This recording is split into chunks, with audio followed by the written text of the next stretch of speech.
बिस्मिल्लाहिर्रहमानिर्रहीम। अस्सलाम वालेकुम नाज़रीन, मेरा नाम सरवत वलीम है। खुदा करे जहाँ भी आप लोग रहें खुशबाश रहें, अल्लाह की अमान में रहें, बखैर आफियत आप लोग रहें। सिर्फ एक ट्वीट है जिसने इस वक्त पूरे सिस्टम को बौला करके रखा हुआ है। 6 दिन गुजर गए हैं, बात तरले और मिन्नतों पर आ चुकी है कि खुदा का नाम लो, खुदा का वास्ता इस ट्वीट को डिलीट कर दो। वो ट्वीट 6 दिन पहले इमरान खान साहब के ऑफिशियल जो एक्स का अकाउंट है, ट्विटर अकाउंट है, वहां से पोस्ट हुआ है। और 6 दिन गुजरने के बाद भी पूरा सिस्टम हिल गया, इसकी चूल्हें हिल गई हैं, मगर इमरान खान साहब कैद में होने के बावजूद उस ट्वीट को ऑन भी कर रहे हैं और डिलीट करने के लिए भी तैयार नहीं है। ये कहते हैं ट्वीट को डिलीट कर दो, तो वो पीटीआई वाले कहते हैं कि और लगाओ, वो मुख्तलिफ जगहों पर लग जाता है। और ये खबरें जानबूझ के फैलाई जा रही हैं कि इमरान खान साहब के इस मामले के ऊपर पीटीआई डिवाइडेड है, यानी कि पीटीआई की जो लीडरशिप इस वक्त बाहर है वो इमरान खान साहब के साथ जो है वो ताउन करने के लिए तैयार नहीं है, मगर इमरान साहब कह रहे हैं कि मैं ये ट्वीट हटाने के लिए तैयार नहीं हूँ। कुछ इसकी मैं तफसील आपको बताऊंगी कि आखिर 1971 या हमूदुर रहमान कमीशन के ऊपर पूरा सिस्टम इतना उसके चूल्हे क्यों हिल रही हैं, वो क्यों इतना बौखला गया है, बाउलापन क्यों आ गया उसके अंदर, ये आपको बताऊंगी। दूसरी बात ये है कि सबसे पहले तो एक काम करें कि आपके घर में कोई बच्चा है जो मुआशरत उलूम पढ़ता हो, चलिए मुतालिया पाकिस्तान की क्लास वाला कोई बच्चा आपके घर में मौजूद हो। हम सबका हाफजा इतना कमज़ोर है कि हम अक्सर व बेशतर भूल जाते हैं पढ़ी हुई चीज़ें। हमारे निसाब में दो ऐसे अदवार हैं जिनका लाजमी जिक्र, चाहे वो हमारे बचपन का वक्त हो, चाहे हमारे वो अडल्ट एज हो, उसमें हमें दो अदवार का बताया जाता है। एक तो 1947 लाजमी बताया जाता है और दूसरा 1971 हमें लाजमी बताया जाता है। हम बड़े फ़ख्र से हमें बताया जाता है कि 1947 में कायद आज़म की जद्दोजहद के बाद हम एक आज़ाद मुमलिकत के आज़ाद शहरी बनने में कामयाब हो सके थे। चलिए यहाँ तक की तारीख हमें याद रहती है, 14 अगस्त हम मनाते हैं। मगर 1971 का जो हवाला हमें दिया जाता है उसमें सिर्फ हमें ये बताया जाता है कि पाकिस्तान दो लख्त हुआ था, या कहा जाता है कि पाकिस्तान के दो टुकड़े हो गए थे। सिर्फ इतना ही हमारे निसाब में होता है। और ये बताया जाता है बड़े दुख के साथ कि मशरकी पाकिस्तान जो कभी पाकिस्तान का हिस्सा था, तो वो अब बांग्लादेश बन चुका है, तो वो कभी पाकिस्तान का हिस्सा हुआ करता था। मगर कोई ये बताने के लिए तैयार नहीं है कि 1971 में मशरकी पाकिस्तान या बांग्लादेश जो है वो पाकिस्तान से अलग क्यों हुआ था, हमारा मुल्क दो लख्त क्यों हुआ था, किन वजूहात की बिना पर बांग्लादेश के लोगों ने यह फैसला किया था कि उन्हें पाकिस्तान के इस हिस्से के साथ अपनी बाकी की जिंदगी, अपना मुस्तकबिल नहीं गुजारना। क्या है इमरान खान साहब के उस एक ट्वीट के वीडियो पोस्ट में जिसमें यह बताया गया है और सवाल पूछा गया है कि असल गद्दार कौन है, शेख मुजीबुर रहमान असल गद्दार है या आगा याहिया, जनरल याहिया जो है वो इसके गद्दार ठहरे थे कि बांग्लादेश अलग हुआ। इसकी बड़ी अहम और बड़ी तफसीली किस्म की डिटेल मेरे पास है।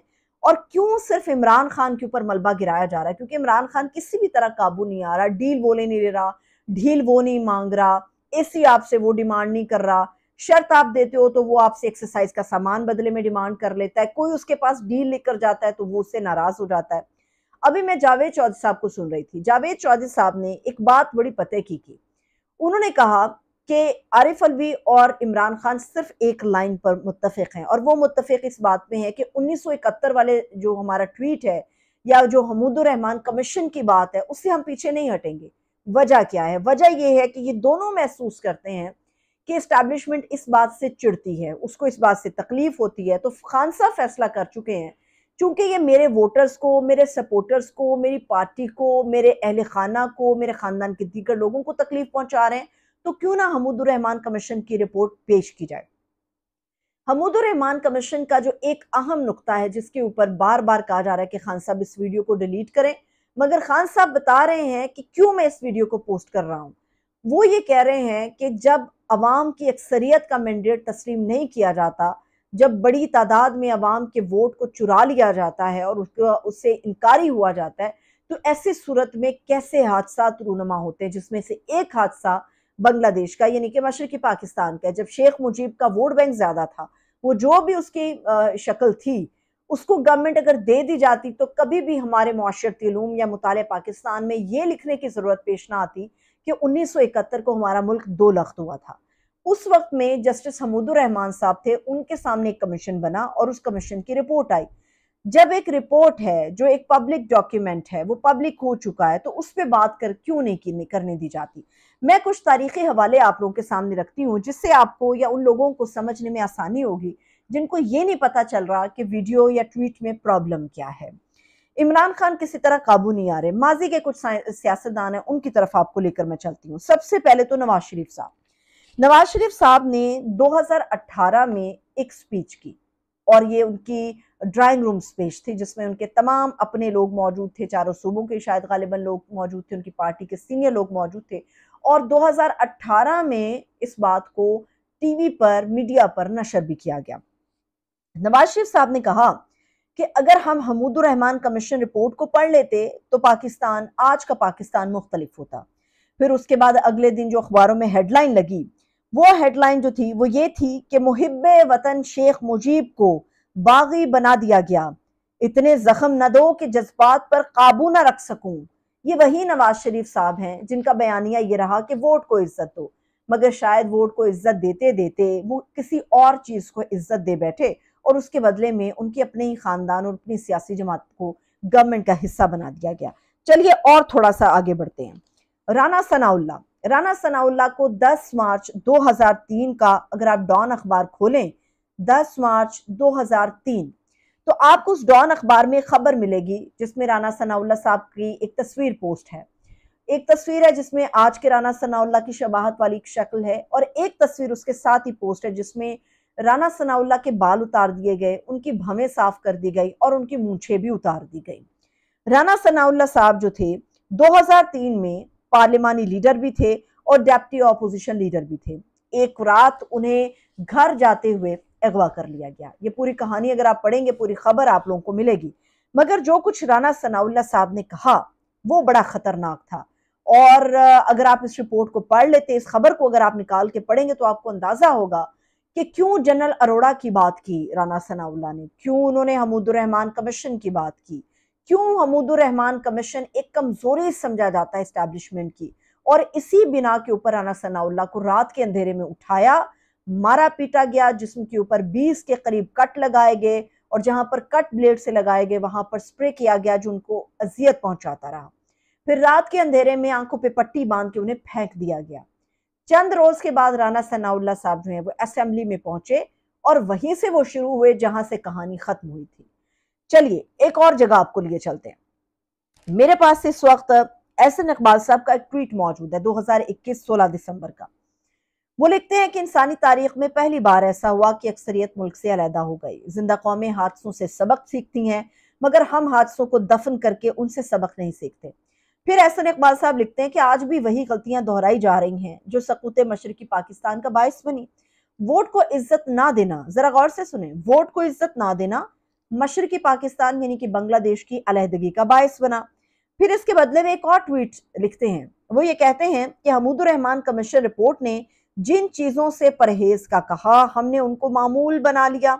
ये सब कुछ एहसन इकबाल जो कि मौजूदा गवर्नमेंट का हिस्सा हैं और विफाकी वजीर हैं वो लिखते हैं। चलिए कुछ और आपको पीछे ले जाते हैं। ख्वाजा मोहम्मद आसिफ साहब जो कि वजीर दिफा हैं, जिनके अंडर सारी फोर्सेज आती हैं, जरा उनका भी एक ट्वीट माजी का मुलाहिजा करें। वो ये कह रहे हैं कि 48 घंटे बाद सकूते ढाका हो गया। उन्होंने एक अखबार का तराशा, डॉन अखबार का एक तराशा शेयर किया है, जिसके बाद वो लिखते हैं जब ये सारा मामला हुआ तो कहते हैं कि 48 घंटे बाद सकूते ढाका हो गया, कायद का पाकिस्तान दो लख्त हो गया, हथियार डालने का मंजर आज भी याद आता है तो शर्म से सर झुक जाता है और धुन में सवाल उभरता है कि क्या हमने कोई सबक सीखा। आज ये सारे सियासतदान मिलकर इमरान खान साहब पे तनकीद कर रहे हैं। ये सारे सियासतदान समझते हैं कि इमरान खान गलत था, गलत है और शायद गलत रहेगा।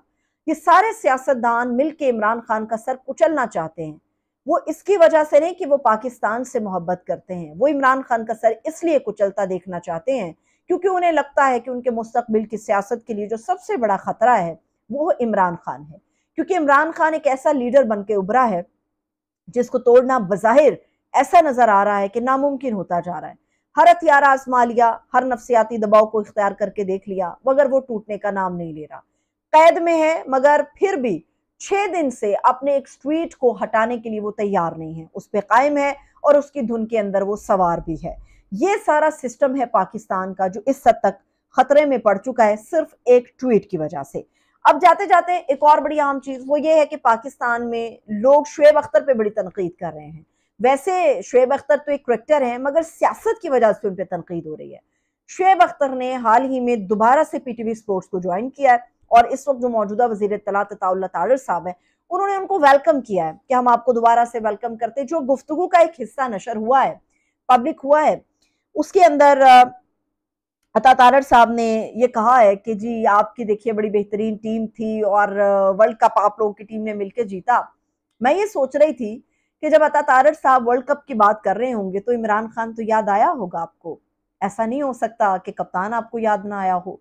वर्ल्ड कप जीतने वाली टीम का आप जिक्र कर रहे हैं, ये मुमकिन नहीं है कि इमरान खान आपके जहन में सवार ना हो। फिर उसके बदले में पीटीवी स्पोर्ट्स ज्वाइन करने के बाद सिर्फ इतनी सी कीमत शुएब अख्तर ने अपनी लगाई है कि वो अताउल्लाह तारड़ साहब को कह रहे you are very great, you are intelligent and you are a competent guy. कभी तो आप इमरान खान को अपना लीडर और हीरो मानते हैं और कभी आप अताउल्लाह तारड़ को इंटेलिजेंट, कॉम्पिटेंट और ग्रेट गाय समझते हैं। तो ऐसे में अनवर लोधी साहब ने सिर्फ एक ट्वीट किया है, वो ट्वीट आपकी नजर करती हूँ। अनवर लोधी साहब ने कहा है कि शुएब अख्तर आलू की सब्जी की तरह हैं, जो कहीं भी किसी भी हाल में फिक्स हो जाते हैं, फिट हो जाते हैं किसी भी सब्जी के साथ। ये सिर्फ अनवर लोधी साहब ने लिखा है। इसके बाद मुझे इजाजत दीजिए, अपना बहुत सा ख्याल रखिए। खुदा हाफिज।